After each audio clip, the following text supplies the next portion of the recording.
Henry Morgan, the king's own pirate, the man who would sack Panama and dine with kings, began his career selling himself into bondage on a Barbados sugar plantation. Proof that in the Caribbean of the 17th century, a man's origins mattered far less than his willingness to spill blood for profit. Picture this: a world where the line between patriot and pirate depended entirely on which flag you flew and whose gold you were stealing, where yesterday's criminal could become tomorrow's knight simply by redirecting his violence toward more politically acceptable targets. This is the stage upon which our tale unfolds, a sun-baked theater of ambition, where Spanish, silver, and English audacity collided in explosions that shook to empires and created legends that outlived both. The year is 1635, give or take, a harvest season. And somewhere in the rolling hills of Wales, a child draws his first breath of Celtic air, thick with the smoke of rebellion and the dreams of desperate men seeking fortune beyond the narrow confines of their mountain valleys. Wales in the early 17th century was England's restless stepchild, proud, poor, and perpetually suspicious of the English crown that had conquered but never quite subdued its fierce independence. Young Henry Morgan, if that was indeed his birth name. For men of his era, shed identities like snakes, shed skinny, merged from this landscape of ancient grudges and limited opportunities. The Morgan family were minor gentry, landowners of modest means in Llanrumney, Monmouthshire, where the English border pressed against Welsh pride, like a thumb against a wound that never quite healed. But poverty, however genteel, was still poverty, and the Wales of Morgan's youth offered few paths to advancement for younger sons of declining families. The eldest inherited what little there was to inherit. The church claimed those with scholarly inclinations, and the army beckoned to those with strong backs and stronger stomachs for violence. For Henry Morgan, the choice was simple: remain in Wales and accept genteel mediocrity, or seek his fortune in the wider world, where a man's courage could matter more than his pedigree. The decision that would change his life and ultimately reshape the balance of power in the Caribbean came sometime in the early 1650s, when he chose to indenture himself for passage to Barbados. Indentured servitude was the poor man's ticket to the New World, a form of temporary slavery that promised eventual freedom and the chance to build something greater than what the Old World could offer. Barbados, in the 1650s, was England's sugar paradise, a tropical factory where human sweat was transformed into white gold that enriched planters and merchants across the Atlantic world. The island pulsed with the rhythm of forced labor African slaves working alongside indentured Europeans, all bound together in the merciless calculus of plantation agriculture that measured human worth in pounds of sugar produced per day. For a young Welshman with intelligence, ambition, and a natural talent for leadership, even indentured servitude offered opportunities that would have been unthinkable in the rigid class system of Britain. Here, competence mattered more than birth, results more than bloodline. A man who could manage other men, who could solve problems and increase profits, could rise faster than social convention would normally allow. Morgan's years of bondage, typically 7 years for an adult male, taught him lessons that no gentleman's education could provide. He learned to command men who had nothing to lose, to survive in conditions that killed the weak, and to recognize opportunity even when it came disguised as disaster. Most importantly, he learned that violence properly applied could solve problems that diplomacy could not touch. The transformation from indentured servant to free man, sometime around 1660, coincided with Morgan's introduction to the wider Caribbean world beyond Barbados's sugar fields. The end of his servitude freed him to seek his fortune in the dangerous but potentially lucrative world of Caribbean warfare, where European conflicts played out in tropical waters with a savagery that would have shocked the diplomats who started them. The Caribbean of the 1660s was a vast battlefield, where Spain, as declining empire, struggled to maintain control over territories and trade routes that had once made it the richest nation on earth. English, French, and Dutch settlers challenged Spanish monopolies at every turn, establishing colonies and trading posts that existed in a state of constant low-level warfare. punctuated by occasional eruptions of formal conflict. Into this chaotic world stepped Henry Morgan, no longer the bound servant, but not yet the legendary admiral, whose name would become synonymous with audacious raids and spectacular victories. His first taste of Caribbean warfare came as an ordinary soldier in the English capture of Jamaica in 1655, part of Cromwell's Western design that aimed to seize Spanish territories and break their monopoly on New World wealth. The capture of Jamaica was more significant than its participants could have realized at the time. The island became England's primary base for operations against Spanish America, a launching point for expeditions that would gradually erode Spanish control over the Caribbean and establish English dominance in waters that Madrid had once considered its private lake. Morgan's performance during the Jamaica expedition brought him to the attention of commanders who recognized his natural talent for the peculiar form of warfare that the Caribbean demanded. This was not the formal conflict of European battlefields, with its elaborate rules and gentlemen's agreements, but something far more primitive and effective. Total war aimed at economic destruction rather than territorial conquest.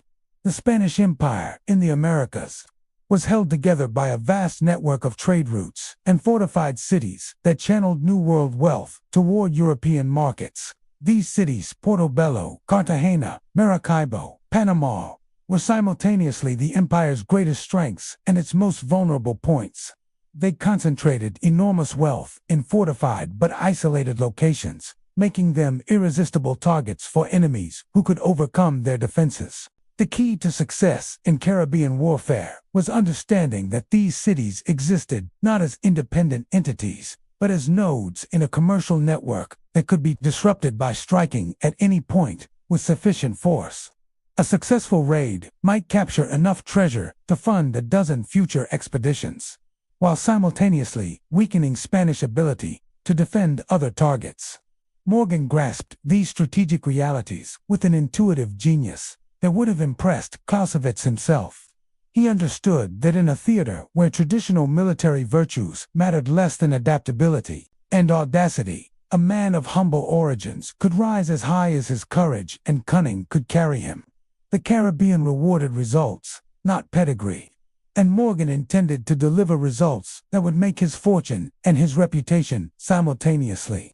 His first independent command came in the early 1660s, when Jamaica's governor began issuing commissions to private captains willing to raid Spanish shipping and settlements on behalf of English interests. These commissions were legal documents that transformed what would otherwise be piracy into legitimate warfare, allowing their holders to capture Spanish vessels and property without fear of being hanged as common criminals. The distinction between privateering and piracy was crucial but often meaningless in practice. A privateer was simply a pirate with paperwork, operating under government authority but funding his own expeditions and keeping most of the profits. The system allowed governments to wage war without bearing the costs, while providing ambitious men with opportunities to become rich through state-sanctioned violence. Morgan's early raids established a pattern that would define his entire career: careful planning, overwhelming force, and absolute ruthlessness in execution. He studied Spanish defenses with the patience of a scholar and struck with the suddenness of a hurricane, always seeking the maximum psychological impact as well as the greatest material gain. His first major success came with the capture of Villahermosa in 1665, a Spanish town that fell to his assault with such devastating completeness that survivors spoke of English devils who fought with supernatural ferocity. The raid netted substantial treasure and, more importantly, demonstrated Morgan's ability to plan and execute complex operations that required coordinating multiple ships and hundreds of men across vast distances. The success at Villahermosa brought Morgan to the attention of Thomas Montfort, Jamaica's governor, who was actively seeking competent commanders for increasingly ambitious operations against Spanish territories.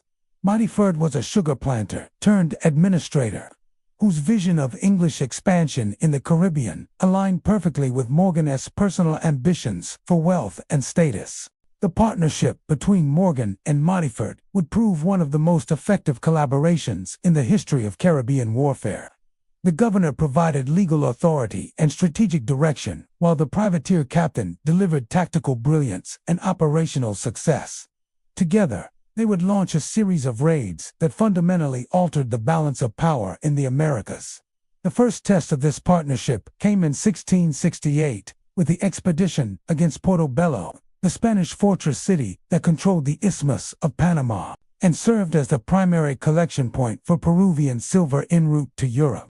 Portobelo was considered impregnable, defended by massive stone fortifications and a permanent garrison of Spanish regulars, who had never faced a serious assault.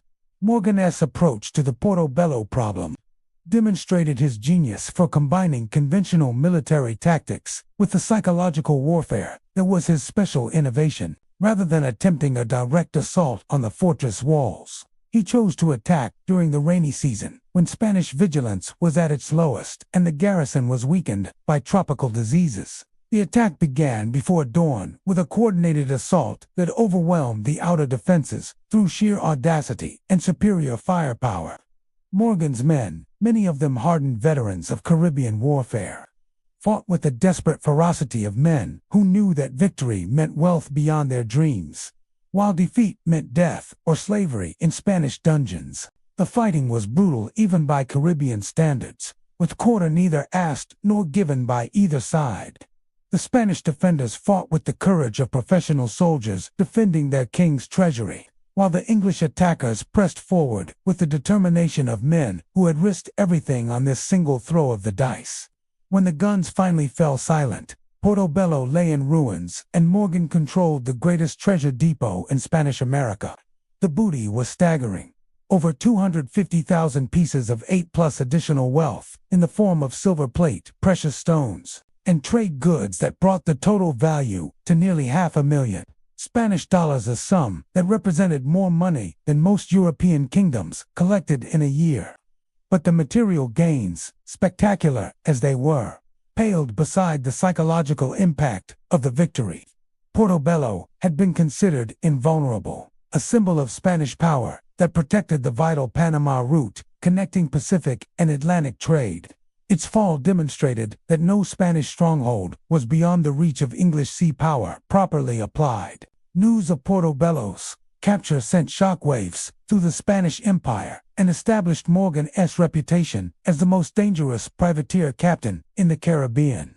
Spanish colonial administrators, who had previously dismissed English raiders as little more than pirates preying on isolated vessels, now recognized that they faced a strategic threat requiring substantial military response. The Spanish reaction was swift and predictable. Increased fortifications, larger garrisons, and urgent appeals to Madrid for naval reinforcements that could protect the treasure routes that were the Empire's lifeline. But these responses, while militarily sound, came too late to prevent Morgan from exploiting the confusion and fear that his success had created. His next major operation, the raid on Maracaibo in 1669, demonstrated his ability to adapt his tactics to different defensive challenges while maintaining the same level of operational excellence that had made Portobelo possible. Maracaibo was not a fortress city but a commercial center protected by a complex system of water barriers and coastal fortifications that channeled approaching vessels into carefully prepared killing zones. Morgan solved the Maracaibo problem through a combination of deception, superior seamanship, and sheer audacity that left Spanish defenders struggling to respond to threats they had never anticipated. His fleet approached through shallow channels that Spanish planners had considered impassable for vessels of significant size, bypassing the main defenses and striking at the city from directions that left its fortifications useless. The assault on Maracaibo was even more devastating than the Portobelo raid, not just in terms of treasure captured, but in its demonstration of English ability to strike anywhere in Spanish America, regardless of natural or artificial defenses. The city's fall netted another enormous treasure, while proving that Spanish colonial defenses were fundamentally inadequate against enemies who combined superior naval technology with innovative tactical thinking. More importantly, the Maracaibo raid established Morgan's reputation as a master of amphibious warfare, whose operations set new standards for planning, execution, and results. European military theorists would study his methods for generations, recognizing in his campaigns innovations that anticipated many of the concepts that would dominate warfare in later centuries. The success of these operations also elevated Morgan's status within Jamaica's colonial society, from successful privateer captain to indispensable strategic asset. Governor Montfort increasingly relied on Morgan's counsel in planning future operations, while the island's merchant community competed for opportunities to invest in his expeditions and share in their spectacular profits. This growing influence brought Morgan into contact with the broader networks of English imperial administration, connecting him with officials and merchants whose interests extended far beyond the Caribbean. To encompass global strategies for commercial and territorial expansion, he began to see himself not just as a privateer captain, but as an instrument of English imperial policy whose successes served broader national interests. The culmination of this process came in 1670, when Morgan received his commission as Admiral of the Jamaica Fleet, a title that formalized his authority over all English privateering operations in the Caribbean.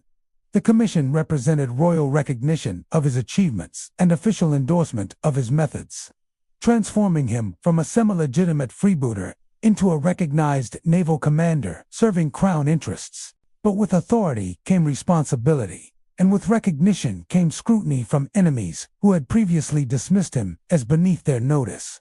The Spanish crown, finally awakened to the threat that Morgan represented, began mobilizing resources for a comprehensive response that would either destroy him or force him to abandon his Caribbean operations entirely.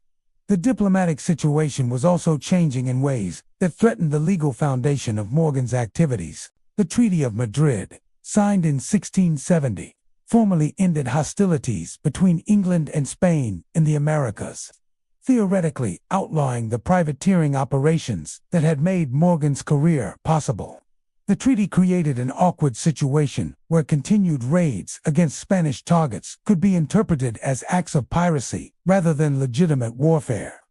Governor Montfort and his advisors chose to interpret the treaty narrowly, arguing that it did not invalidate existing commissions or prohibit defensive operations against Spanish aggression. This legalistic interpretation provided cover for continued operations while shifting responsibility for any diplomatic consequences to London rather than Jamaica. Morgan himself seemed unconcerned by these diplomatic complications, perhaps because he understood that his success had made him too valuable to sacrifice for the sake of Spanish sensibilities.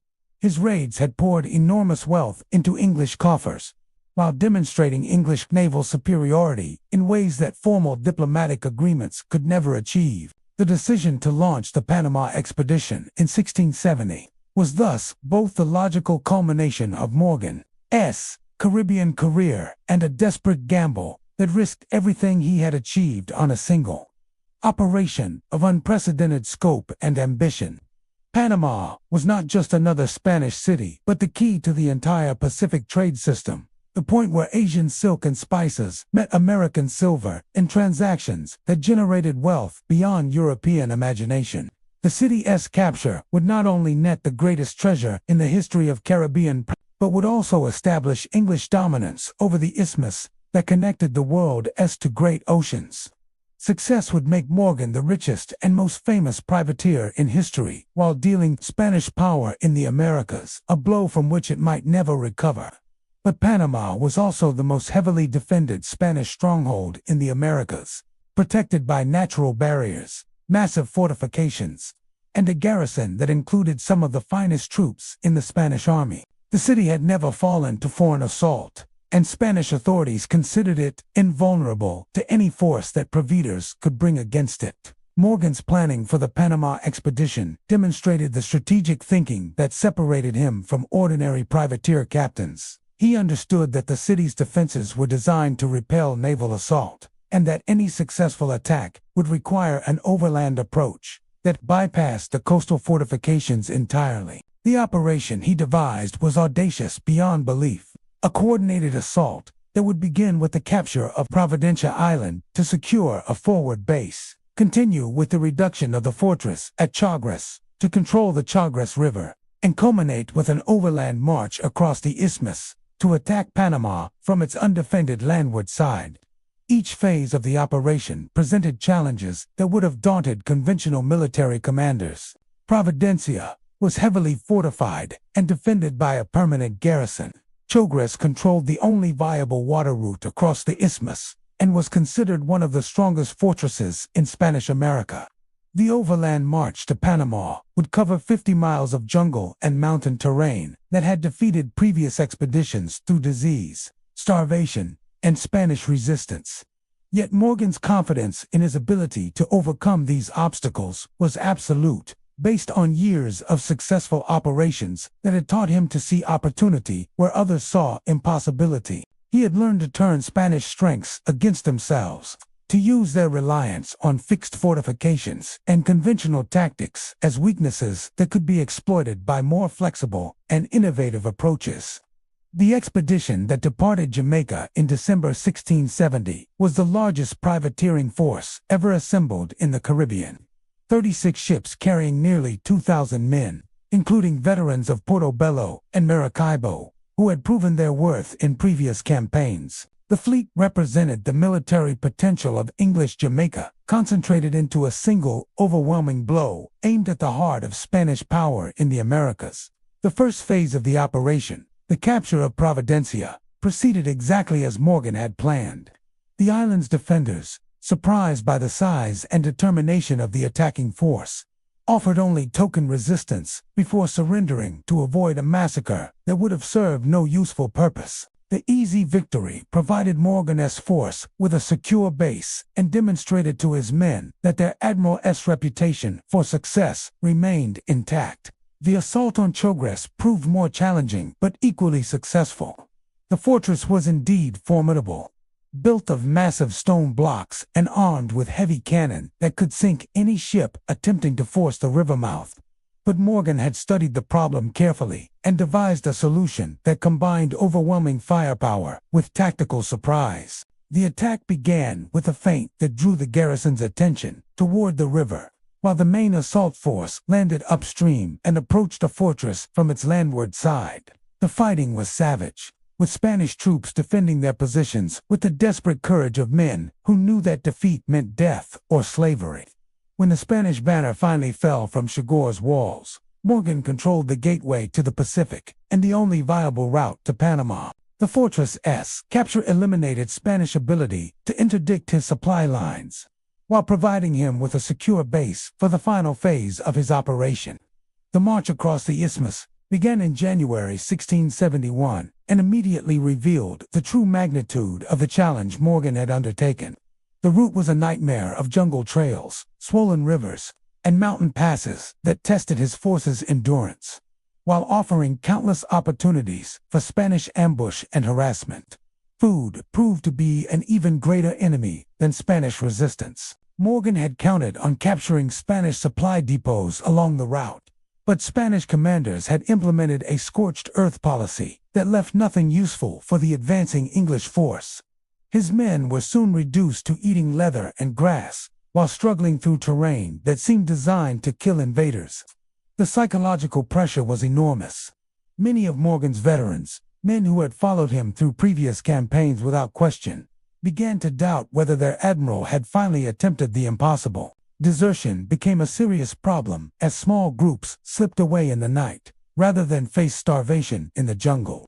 But Morgan's leadership during this crisis demonstrated the qualities that had made him the most successful privateer captain of his generation. He shared every hardship with his men, maintained discipline through personal example rather than harsh punishment, and somehow projected an absolute confidence in ultimate victory that sustained morale when logical analysis suggested only disaster lay ahead. The breakthrough came when his advance guard finally sighted the Pacific Ocean and the towers of Panama rising from the coastal plain like a mirage made real. The city lay spread before them in all its wealth and magnificence, the greatest prize in Spanish America finally, within reach of men who had risked everything to possess it. The Battle of Panama was fought on January 28, 1671, between Morgan's exhausted but determined force and a Spanish army that included regular troops, colonial militia, and hundreds of fighting bulls that Spanish commanders hoped would break the English charge through sheer terror. The outcome would determine not just the fate of a city, but the future balance of power in the Caribbean. The Spanish plan was tactically sound. Use the bulls to disrupt English formations, then overwhelm the disordered attackers with coordinated charges by infantry and cavalry. Spanish commanders had studied English tactics in previous battles and believed they had devised effective countermeasures for Morgan's usual methods. But they had underestimated both the desperation of Morgan's men and the tactical flexibility that had made him the most feared privateer in the Caribbean. When the bulls charged, English musketeers simply shot them down, turning the Spanish secret weapon into a liability that blocked their own cavalry charges. The battle quickly degenerated into a general melee, where individual courage and superior weapons more than compensated for Spanish numerical advantages. Morgan's men fought with the fury of starving wolves, knowing that victory meant wealth beyond their dreams, while defeat meant death far from home. When the Spanish army finally broke and fled, Panama lay defenseless before the English assault. The greatest city in Spanish America had fallen to a force of privateers, led by a former indentured servant, whose only authority derived from a colonial governor's commission.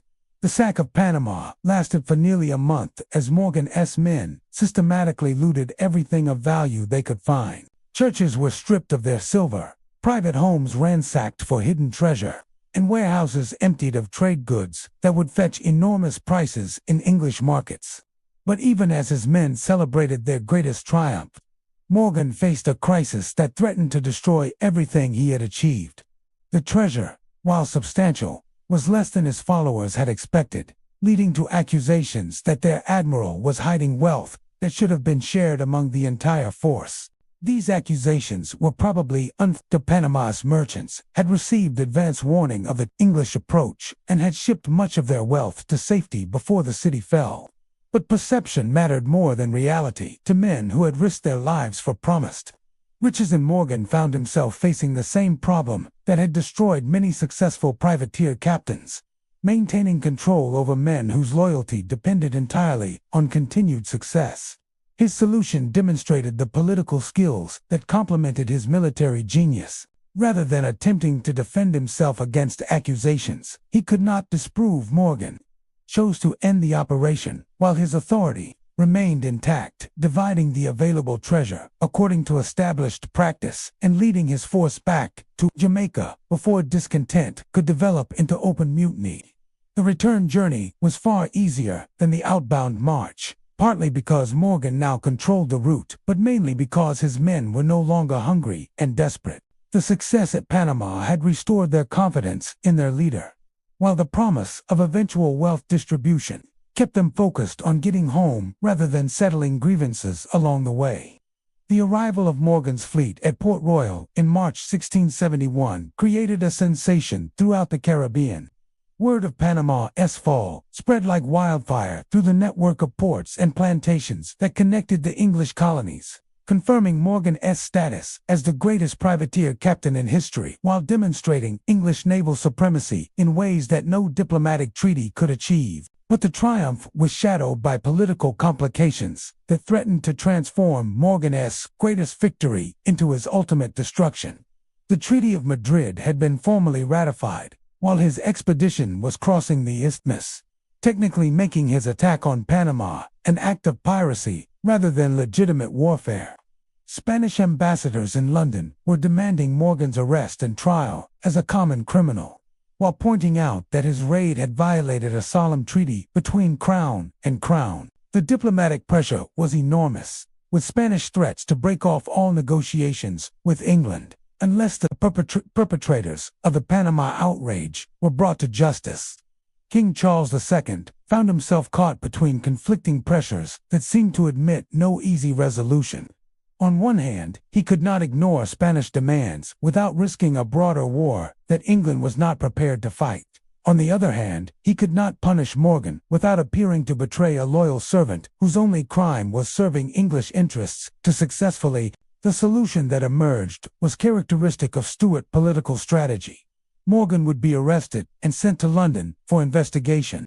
But the process would be conducted in such a way as to ensure that no serious consequences followed. He would be sacrificed to Spanish anger in theory, while being protected by royal favor in practice.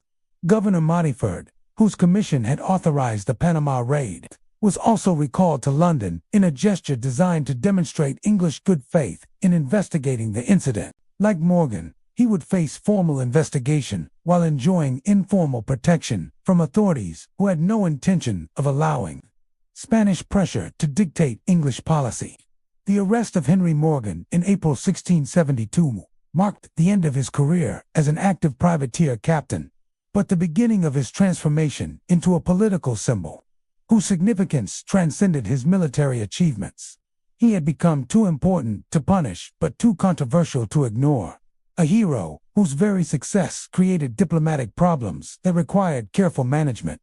The voyage to London gave Morgan his first opportunity to see the wider world beyond the Caribbean theater where he had made his reputation. England in the 1670s was emerging as a major European power whose influence extended across oceans to touch every corner of the known world. And Morgan's successes had played a significant role in establishing that global reach. His reception in London was far warmer than Spanish observers would have preferred. Rather than being treated as a captured criminal, he was welcomed as a celebrity whose exploits had enhanced English prestige while demonstrating the superiority of English arms over Spanish resistance.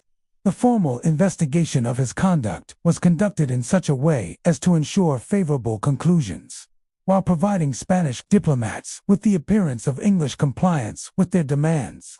Morgan was questioned extensively about his operations, but the questioning focused more on gathering intelligence about Spanish defenses than on building a case for prosecution. King Charles II's personal interview with Morgan in 1674 sealed his transformation from suspected pirate to royal favorite. The king, who appreciated both military success and political value, recognized in Morgan a useful instrument whose Caribbean expertise could serve broader imperial interests.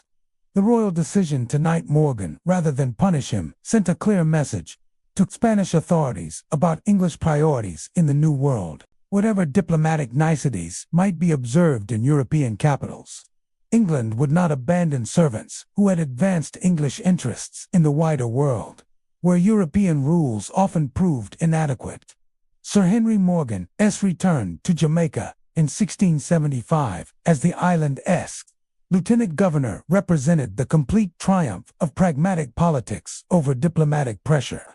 The man who had been arrested as a suspected pirate was now returning as a royal official charged with maintaining English interests in the very theater where his alleged crimes had been committed. His new position required a delicate balancing act between his official duties as a colonial administrator and his unofficial role as an expert on Caribbean affairs, whose knowledge derived from years of raiding Spanish territories.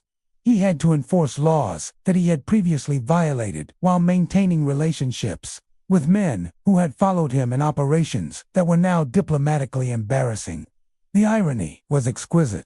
Morgan was now responsible for suppressing the very activities that had made his reputation and fortune. His instructions from London called for strict enforcement of anti-piracy laws and cooperation with Spanish authorities in suppressing unauthorized claims against their territories. Yet everyone involved understood that these instructions were largely theatrical, designed to satisfy Spanish demands while maintaining English freedom of action in Caribbean waters. Morgan's real function was to preserve English dominance in a region where Spanish power was declining but not yet eliminated. His administration of Jamaica demonstrated political skills that complemented his military genius. He managed to satisfy London's demands for diplomatic propriety while maintaining the island's prosperity through continued involvement in technically illegal trade with Spanish colonies. The network of contacts he had developed during his privateering career proved invaluable in his new role. Former associates, who now operated under different legal authorities, provided intelligence about Spanish activities while ensuring that English commercial interests were protected even when formal diplomatic relations remained strained. Morgan's personal transformation from privateer captain to colonial gentleman was equally remarkable. The man who had once slept in ship's hammocks now lived in a great house, attended by dozens of servants, entertaining visitors with a magnificence that would have impressed European nobility. His marriage to his cousin Elizabeth, Morgan in 1666, had already established his credentials as a respectable colonial gentleman, but his elevation to knighthood and gubernatorial office completed his social transformation.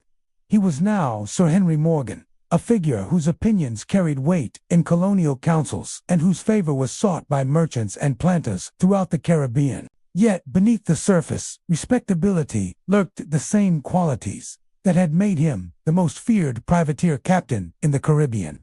His correspondence reveals a man who remained fundamentally unchanged by social elevation, still thinking in terms of military advantage and strategic opportunity rather than diplomatic propriety.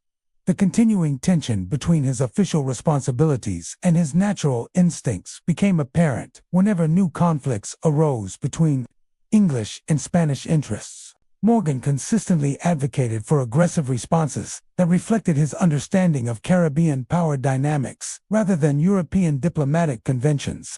His advice was particularly valuable during the various crises that punctuated Anglo-Spanish relations throughout the 1670s and 1680s. European diplomats might negotiate treaties in palace drawing rooms, but their agreements meant nothing if they could not be enforced in Caribbean waters, where practical power mattered more than legal authority.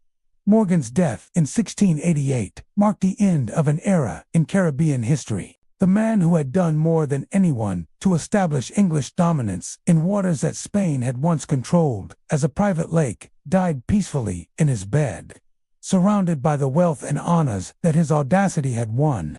His funeral was attended by representatives of every major interest in Jamaica, testimony to his successful transformation from social outcast to colonial establishment figure.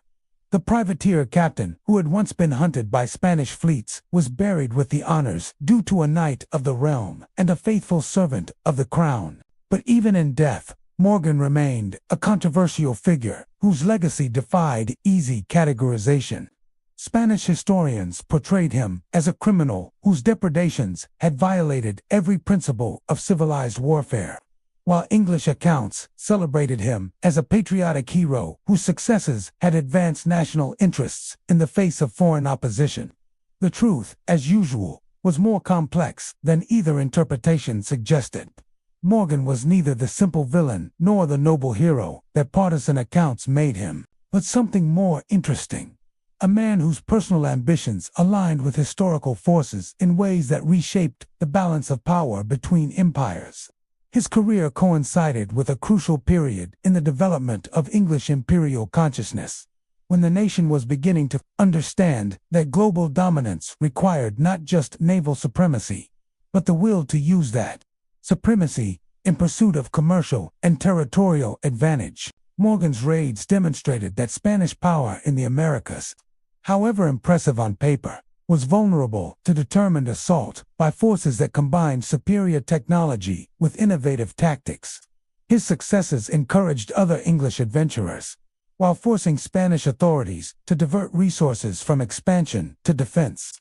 More broadly, his career illustrated the fluid boundaries between legitimate and illegitimate violence in an age when international law remained largely theoretical and practical authority depended on the ability to project force across vast distances. The privateering system that made Morgan's career possible represented an early experiment in what would later be called public-private partnerships, allowing governments to pursue strategic objectives without bearing the full costs, while providing private entrepreneurs with opportunities for wealth and advancement. The system's success depended on maintaining a delicate balance between public oversight and private initiative, between strategic guidance and tactical freedom. Morgan's genius lay in understanding this balance intuitively and operating within it more effectively than any of his contemporaries.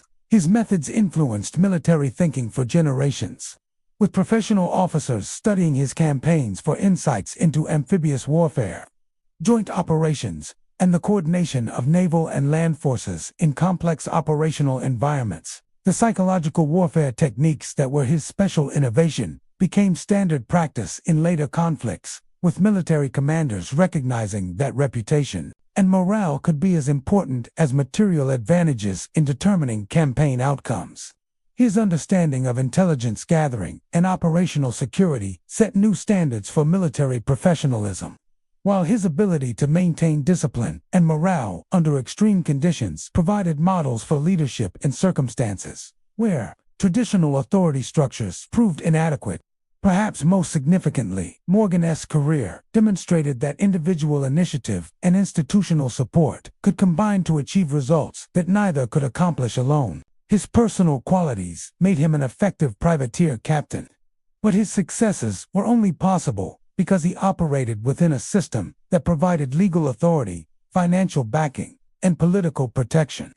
This relationship between individual agency and institutional framework became a defining characteristic of English imperial expansion, with successful colonial administrators and military commanders typically combining personal competence with shrewd understanding of how to work within established systems of authority and reward. The legacy of Sir Henry Morgan thus extends far beyond his specific achievements in Caribbean warfare to encompass broader questions about the relationship between private enterprise and public policy, between military success and political advancement, between local autonomy and imperial control.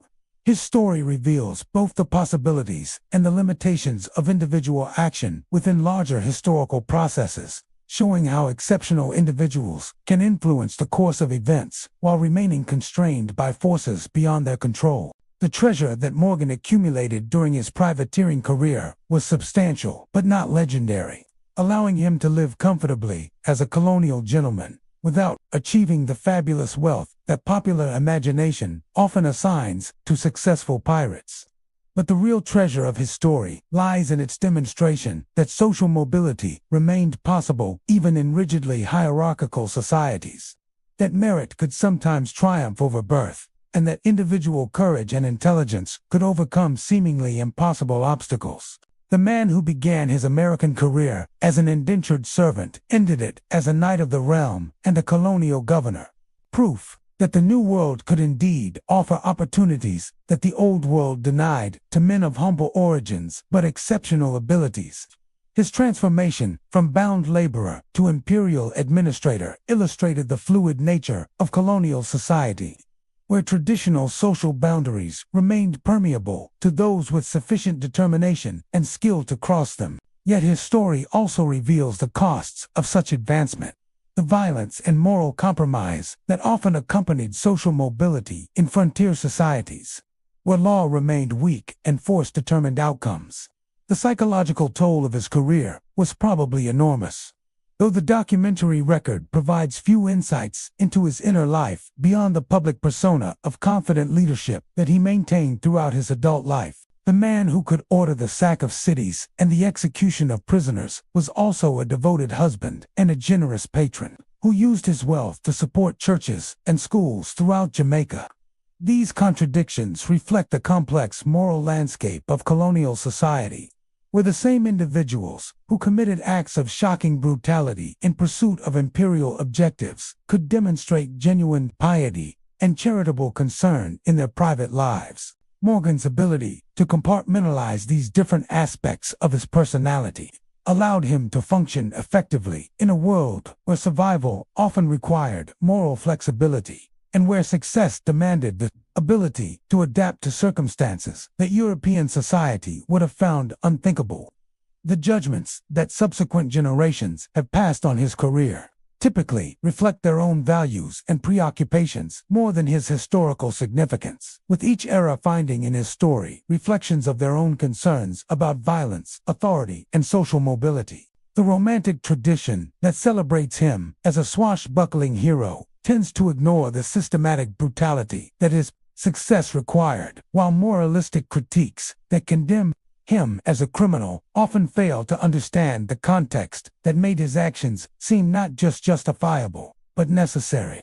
The historical Morgan was neither the noble adventurer nor the ruthless villain that these interpretations suggest, but a complex figure whose career illuminates the moral ambiguities of an age when European expansion was reshaping the world through a combination of technological superiority and unlimited willingness to use violence in pursuit of wealth and power.